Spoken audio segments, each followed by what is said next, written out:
अमृत प्रेरणा channel में आप सभी दर्शकों का हार्दिक अभिनंदन।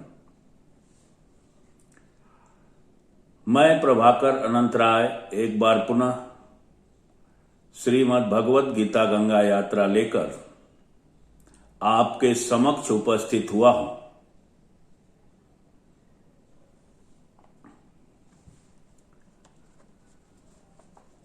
अन्नादि भवन्ति भूतानि पर्जन्यात् अन्न समुद्भव यज्ञात् भवति पर्जन्यो यज्ञः कर्म समुद्भव। अन्न से संपूर्ण प्राणी उत्पन्न होते हैं। अन्न की उत्पत्ति वर्षा से होती है, वर्षा यज्ञ से होती है और यज्ञ कर्मों से उत्पन्न होता है। इस श्लोक में भगवान ने व्यक्ति और प्रकृति के संबंध को अर्जुन को बताने का प्रयास किया है। और एक सबसे गहरा तथ्य इस श्लोक से हम समझेंगे कि पूरे विश्व में जो भूमियां हैं, जो भूमि है, उसे पितृभूमि के रूप में जाना जाता है। एक भारत ही ऐसा देश है जिसे हम मातृभूमि के रूप में पूजते हैं, जिसे हम भारत माता कहते हैं। यह भी आज इस श्लोक के विवेचना में समझने का मौका मिलेगा कि हमारे तत्वदर्शी कितनी गहराई से जीवन को समझते हैं और हमारे सामने उन लोगों ने उस तत्व को रखा है। यहां भगवान श्री कृष्ण प्रकृति से व्यक्ति को जोड़ रहे हैं और कृष्ण ने प्रकृति को मां के स्वरूप, मां के समकक्ष रखा है। इसीलिए हम प्रकृति को, शक्ति को मां शब्द से संबोधित भी करते हैं। हम पृथ्वी को माता क्यों कहते हैं? मां तो वो होती है जिसके पेट में हम 9 महीने निवास करते हैं, जिसके गर्भ में रहते हैं, और वो हमें जीवन देती है, जन्म देती है, हमारा लालन पालन करती है। उसे हम देखते हैं, जानते हैं, और उस मां के सम्मान पे अगर कुछ हो गया तो अपने इस जीवन को हम न्यौछावर करने में भी पीछे नहीं रहते हैं।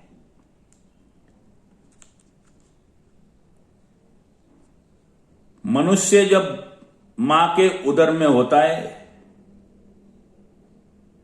तो उसके जीवन यापन के लिए जिन जिन वस्तुओं की जरूरत होती है, जिन जिस आहार की जरूरत होती है, जिस चीज की जरूरत होती है, वो सारी चीजें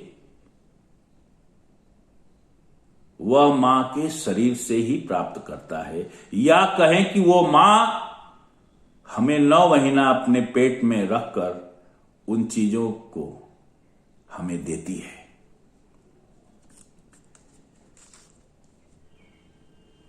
और जन्म के बाद जब हम बड़े हो जाते हैं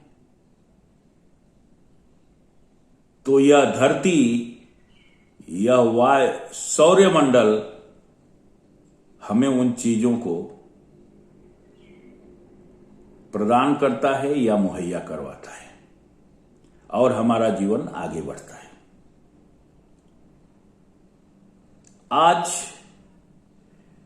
के इस विज्ञान के युग में इस संबंध को और इस श्लोक को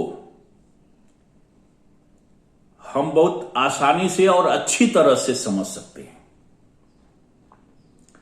और आपको यह भी जानकर आश्चर्य होगा कि कृष्ण जो बात आज नहीं कह रहे हैं, वो कम से कम 5,500 वर्ष पूर्व इस बात को कह रहे हैं कि अन्न से मनुष्य का निर्माण होता है और अन्न का निर्माण जल से होता है। तो आइए वैज्ञानिक दृष्टि से इसे समझने का हम प्रयास करते हैं। आपने और हमने सबने कभी न कभी अपना ब्लड टेस्ट तो कराया ही होगा, और हमारे ब्लड में जितने कंटेंट होते हैं वे सारे के सारे कंटेंट हम पृथ्वी से ही प्राप्त करते हैं। इस वायुमंडल में ही, इस सौर्यमंडल के कारण ही उन सारे पदार्थों का निर्माण होता है। अतः जो अन्न या जो आहार हम ग्रहण करते हैं उसके निर्माण में इस सौर्यमंडल की उपस्थिति जरूरी है। जब हम मां के पेट में रहते हैं, जब बच्चा गर्भ में रहता है, तो वहां पे सारे जीवन उपयोगी वस्तुएं हमें मां के शरीर से ही प्राप्त होती हैं। परंतु उस मां को, जो कि उस बच्चे को फीड कर रही है, बच्चे को दे रही है, उसे ये सारी वस्तुएं इस सौरमंडल से प्राप्त होती हैं और वो सौरमंडल से स्वयं लेती है और फिर वो बच्चे को देती है। जन्म होने के बाद सबसे पहले बच्चा उस मां के दूध पर आश्रित रहता है और धीरे धीरे वो अन्न पर आश्रित होना शुरू करता है। हमारे यहां तो एक संस्कार है, जब बच्चों को पहली बार अन्न खिलाया जाता है तो उसके ऊपर उसे हम उत्सव के रूप में सादर करते हैं, मनाते हैं और क्रमिक रूप से भोजन, पानी, हवा, जो भी चीजें वो अपने जीवन यापन के लिए उपयोगी वस्तुएं ग्रहण करता है, वह धीरे धीरे वह इस वातावरण से या इस सौरमंडल से लेने लगता है।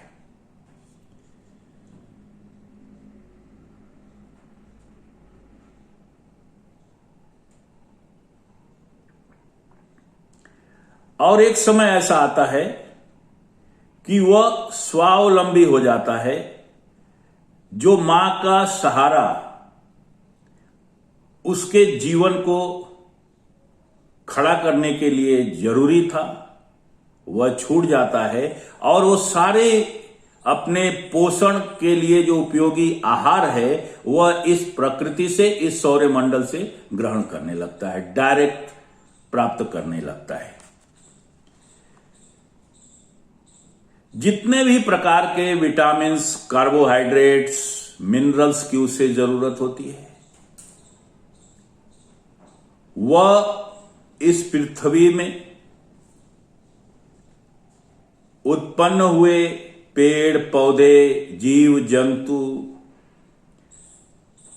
अन्न के द्वारा आहार के रूप में लेकर के अपने शरीर को व्यवस्थित रखता है। या जीवन उसका आगे बढ़ता है।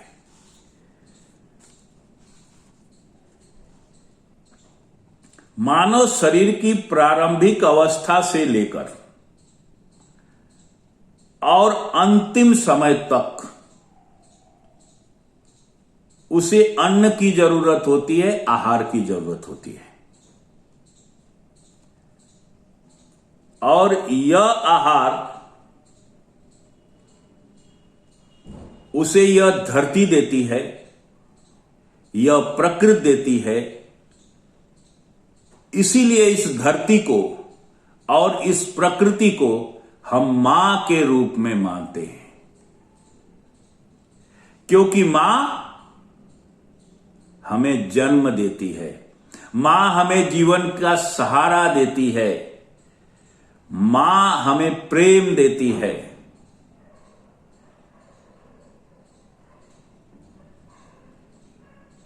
और एक मां, उस मां की भी जो मां है वो यह प्रकृति है, यह देश है, यह धरती मां है, यह सौरमंडल है।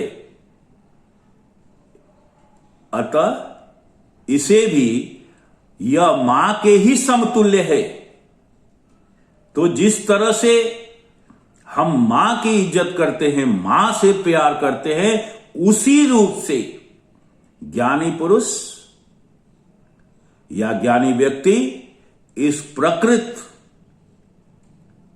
को भी प्यार करता है, क्योंकि वो जानता है कि वास्तविक रूप में हमारी मां की भी मां ये मां है, ये प्रकृति मां है, ये धरती मां है, ये भारत मां है, जिसके वातावरण में हमारा विकास हुआ है, जिसकी संस्कृति में हमारा विकास हुआ है।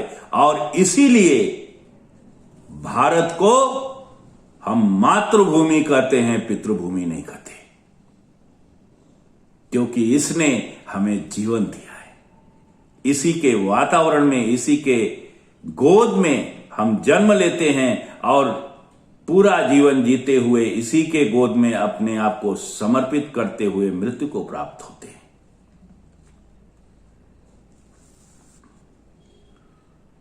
जैसा कि हम लोगों ने बातें की कि मानव शरीर का निर्माण भी प्रजनन क्रिया के फलस्वरूप होता है। किसी भी शरीर का निर्माण, चाहे वो पेड़ पौधे, पशु पक्षी, कोई भी योनि हो, प्रजनन के क्रिया के स्वरूप अलग अलग हो सकते हैं, लेकिन प्रजनन क्रिया के बाद सबका निर्माण अपनी मां के उदर में ही होता है। और सबके निर्माण में 5 तत्व मूल रूप से काम करते हैं। इसीलिए तुलसीदास ने लिखा है कि चित्त जल पावक गगन समीरा, पंच तत्व रचि अधम शरीरा। इसमें जो आकाश तत्व है वह तो सर्वत्र विद्यमान है। बाकी के जो 4 तत्व है वो इस धरती पर या इस आकाश तत्व के अंदर उनका निर्माण प्रकृति के शक्ति के द्वारा ही होता है।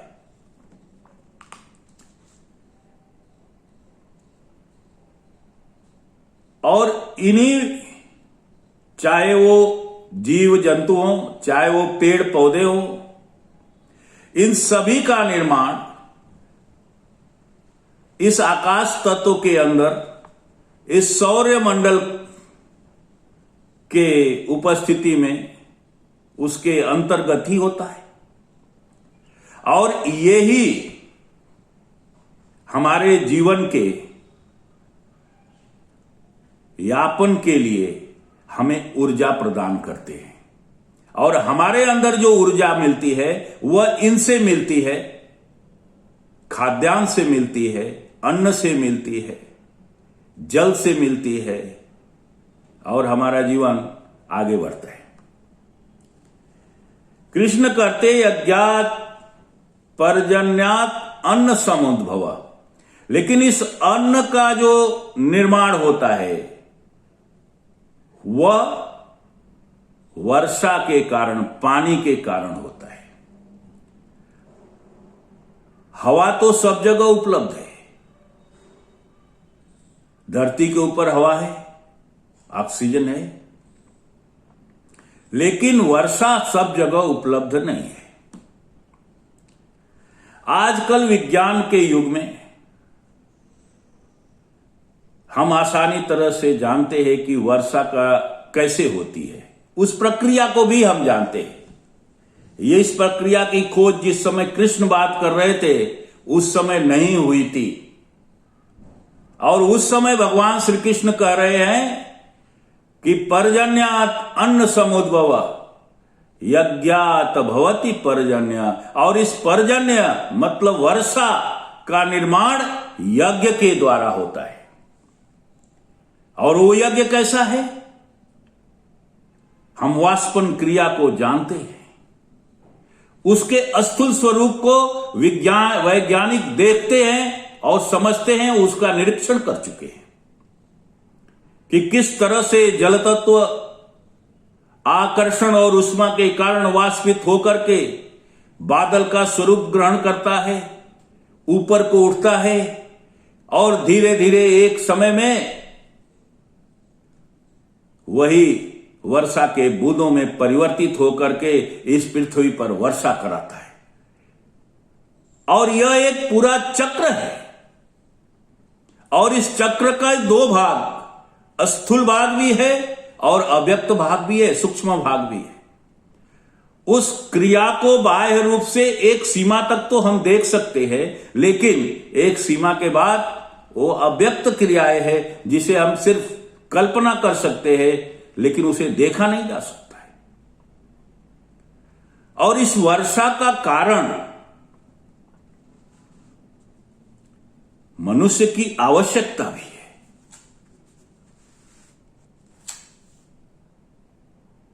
मनुष्य की, या सिर्फ मनुष्य ही नहीं, इस धरती पर पशु पक्षी पेड़ पौधे सबकी के जीवन के लिए इस वर्षा की आवश्यकता होती है। अतः वो सबके अंदर से इस वर्षा के लिए उठने वाली पुकार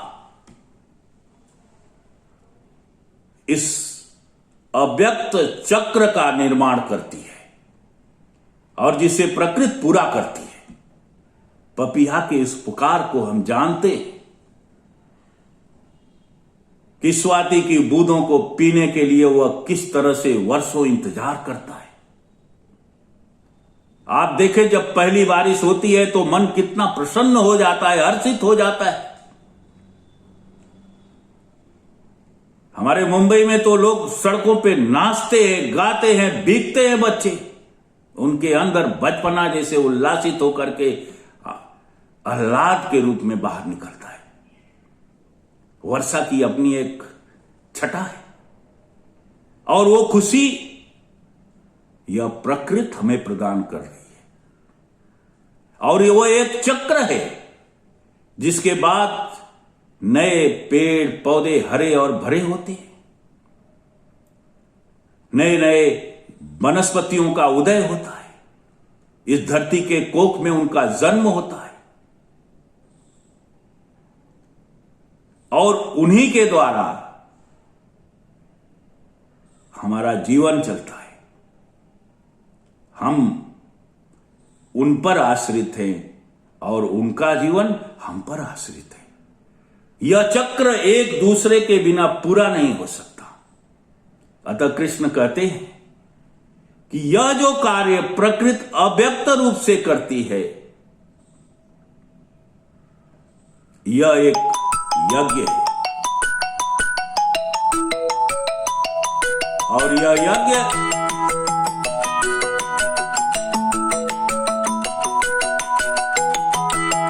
निर्बाध रूप से प्रकृति के द्वारा संपन्न होता है। और कृष्ण कहते हैं कि यह महान कार्य जो प्रकृति कर रही है, इसमें उसका कोई स्वार्थ नहीं है। यह कर्म निष्काम कर्म है जो हो रहा है। और यज्ञ क्या है? हमने पिछले श्लोकों में पढ़ा है कि यज्ञ वे कर्म यज्ञ कर्म कहलाते हैं जो निष्काम भाव से संपादित होते हैं। अतः प्रकृति के द्वारा किया गया कर्म अगर निष्काम भाव से संपादित नहीं होते, वो यज्ञ कर्म नहीं करते, तो हमारा जीवन ही संभव नहीं होता। अतः हमारे मूल में जहां से हमारी उत्पत्ति होती है, जहां से हमारा लालन पालन होता है, जो हमारा पूरा जीवन चक्र चलता है, उसके मूल में अगर कुछ है तो वो यज्ञ है, और वह यज्ञ कर्म है। अतः हे अर्जुन, कर्मों से भागकर कहां जाओगे? अतः निष्काम होकर के अपने कर्मों को करो। अतः हम सभी लोगों के जीवन के पीछे प्रकृति एक अव्यक्त रूप से महान कर्म कर रही है, और उसने हमें जो कर्म करने का दायित्व सौंपा है, उस कर्म को पूर्ण मनोयोग से निष्काम भाव से हम करेंगे तो वो कर्म सिर्फ हमारा ही नहीं, प्रकृति का यज्ञ रूपी कर्म बनेगा, और हम अपने पूर्णवत्व की तरफ आगे अग्रसर होंगे, और जीवन में हमें हर्षोल्लास को हम प्राप्त होंगे, सुख समृद्धि को प्राप्त होंगे। तो बस आज के लिए इतना ही। इस तरह के प्रोग्राम देखने सुनने के लिए आप अमृत प्रेरणा चैनल को लाइक करें, शेयर करें, सब्सक्राइब करें, और हां, कमेंट करना ना भूलें। तो मुझे और हमारी टीम को दीजिए इजाजत। जय श्री कृष्ण।